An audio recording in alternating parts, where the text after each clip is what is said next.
My name is Ayman Tarabishy. I am the ICSB Executive Director and Deputy Chair of the Department of Management at the George Washington University. I am just thrilled and excited to be here in my office, but also global, to welcome you all and to say thank you for inviting me for the ICSB Indonesia Conference, Better SMEs for Better Indonesia. My topic is titled The Role of Entrepreneurial Educators and SMEs in Helping Educate the Future Leaders of Indonesia, but also globally here. So the question, as we all know here, Corona has hit us, COVID-19 has hit us, the world has stopped. And as the world has stopped, the question is, what will be a new world? How will we see a new world evolving? What are the parameters of this new type of world we live in? 3 months ago, the world was as a status quo. We would go to school, educate students at school, and have them graduate from the school. But abruptly, within weeks, universities stopped at a standstill. We moved everything from on campus to online. And we asked our educators, we asked our teachers to change the way they teach their students from on-campus modality to an online modality. It was not simple, it was not easy, and there was a lot of lessons to be learned here. But fundamentally, if you ask yourself at the end, did the world stop because of this? No, we continued on. Education happened. Students went to school and they learned. The question remains is, was it as good as what we had before? And the answer is, we don't know. We don't know what the long-term ramifications is. Arguably, you could say, no, it wasn't as good. Or no, you would have not replaced what you could have done on campus. But if you think about it a little bit more, if you try to rationalize it a little bit more, you'll understand that we changed platforms.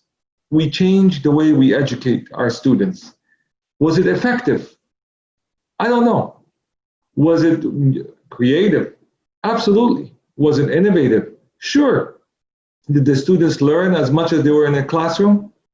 I don't know. But there's a lot of silver lining, or what we call maybe potential here. What we have done is we have maybe focused on individuals that would have been maybe bored or not interested in an on-campus experience to say maybe this is time efficiency for them. Maybe they don't need to be 2 hours in a classroom. Maybe they need only 45 minutes of education and the rest for them to explore and to try new things. So as we try to make sense of all of this, the fundamental question is, what can we learn to move forward? What can we do to help move this young generation forward? And I divided up into 5 categories. First of all, before we focus on the students, I want to focus on the educator. I want to focus on the teacher, the professors, not in just in universities, but also in high schools, in middle schools, in elementary, and in kindergarten here. We've been challenged. You have been challenged to educate better, to connect to the students in a whole new platform. And this creates a generational gap. This creates an entrepreneurial mindset change here. The normal way of you are doing things has changed. Now you have to improvise. We'll see happening here is everybody will be exposed. All teachers will be exposed. In the past, you were safe in your classroom. You were safe between the walls of your classroom and nobody could see in what you were doing, what you were educating. Now, because it's online, people see you. People can record you. People can watch you. And if you're not performing up to the quality you have to do, then people will call you out. They will tell you what you are doing is not good enough. And what will happen is the following.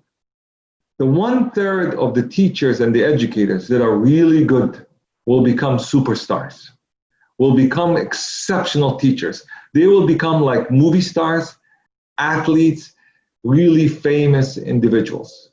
Why? Because students will follow them. They will be their followers. Like as you have in Twitter, LinkedIn, Facebook, they will elevate you to the top tier of what I call influencers. Influencers in terms of education and teaching. And you will become a very famous, successful educator and teacher. You will have a following of students. 5,000, 10,000, 20,000 people will listen to you because you are a master teacher or a master educator. So that's tier one of the educators. Then comes the second tier. And those second tier are individuals that need help and assistance. They have potential, but they have to work on it. Like anything else, you have to work on it. And those type of educators, the government, the ministries of education, the universities need to provide them with all the tools and skills needed to excel. And this is the job of the country, the government, to help those educators and teachers to elevate to the top tier. This is not something that's going to be lost. These are the individuals, the programs that need to be geared towards those individuals and teachers, educators and teachers. The third tier are the individuals that they either need to fix what they're doing, dedicate themselves, and really motivate themselves to do it, or step aside. This is not something you can do as a job and just think that you're going to get compensated for the rest of your life. As I mentioned earlier, the status quo has changed. People are watching you, people are evaluating you, and if you are being evaluated, that means there are metrics. And when you have metrics, you can evaluate and make changes based on the bottom 1/3 that are not performing. So understanding this, understanding what we call the pyramid of education, what will happen now is this will be reflected in SMEs, in small, medium enterprises.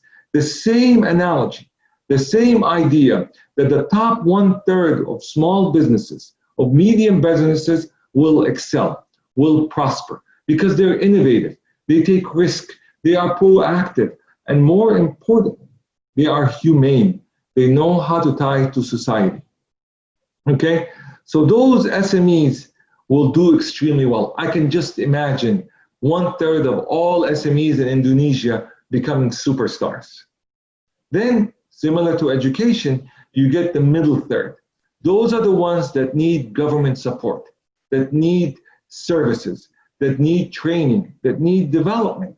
And the government can focus on that middle third, okay, and develop programs tied to education, tied to universities, colleges, schools, to help those SMEs that are in the middle, to move them together up. And that's exciting, because when you see both of them coming together, both government and education trying to help the middle SMEs, then that is perfect. Finally, the bottom third of SMEs. Those are the ones that don't want to try hard. Those are the ones that are just languishing through day by day. Those will move on very fast. Competition is fierce enough in this new world that they will eventually shut down their doors, which is okay, even though it's dramatic and it's harsh. But what it also says here is that new SMEs will appear, new young entrepreneurs will appear, and will replace those bottom 1/3. If they cannot survive, if they cannot compete, this churning effect, this life cycle effect will create a beautiful new world here. We celebrate the people that excel. We support the people that need help. And for those that do not want to help, that do not want to try, we understand very well. And we tell them, maybe it's time to move aside for a younger generation, for ones that are ambitious and need more work. Saying this, we also need to account for and acknowledge for the informal sector, for the youth and women entrepreneurs. Those do not have the same chance as men. And we have to be very clear on this and say all rules cannot apply the same. What you need to do is give them more opportunities, more capabilities to excel.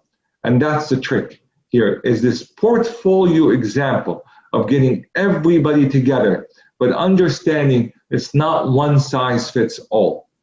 Every demographic, every group needs specific traits, needs specific strategies to execute. And I'm excited about this. I have been to Indonesia a couple of times. And I feel that the people there are very warm, very energetic, and very creative. And saying this, I think they'll move very fast in creating this new world, a better education system for better SMEs. At ICSB, the International Council for Small Business, with our top leaders and educators, we want to thank Mr. Hermawan for his leadership the last couple of years with ICSB at the United Nations. And I also would like to thank Jack Musri for all the help he's been doing here. I think we have a very bright future. And there's an old saying that goes like this: if you walk alone, you can walk very fast. But if we walk together, we can go for a longer distance. And that's the plan. Let us all walk together. This is Ayman Tarabishy. I am the ICSB Executive Director. I want to thank you all for listening to me. I wish you a successful and very fruitful conference. Thank you very much.